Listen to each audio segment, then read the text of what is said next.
আসসালামু আলাইকুম রহমতুল্লাহি ওয়া বারাকাতুহু। এ হচ্ছে হাঁস।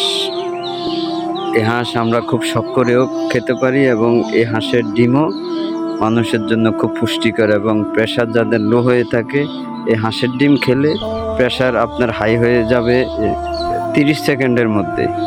এবং এই হাঁসের ডিম এতটাই পুষ্টিকর যেটা মানুষের রোগের জন্য খুব কার্যকরী কাজ করে।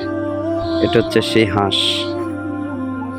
দেখেন একসাথে অনেকগুলো হাঁস, আর এগুলা যখন ডিম পাড়ে তখন মানুষের খুব উপকারে আসে এবং ওই ডিম দিয়ে মানুষের রোগ মুক্তির জন্য এবং নিজের পুষ্টির জন্য এটা ব্যবহৃত হয়ে থাকে। দেখেন খুব সুন্দর হাঁস একসাথে সারিবদ্ধভাবে মাঠে ওরা ঘাস খাইতেছে। ঘাসের ভিতরে পোকামাকড় আছে, এগুলা খাইতেছে। কিছুক্ষণ পরে কিন্তু এরা নিজের গৃহে ফিরে যাবে। দেখেন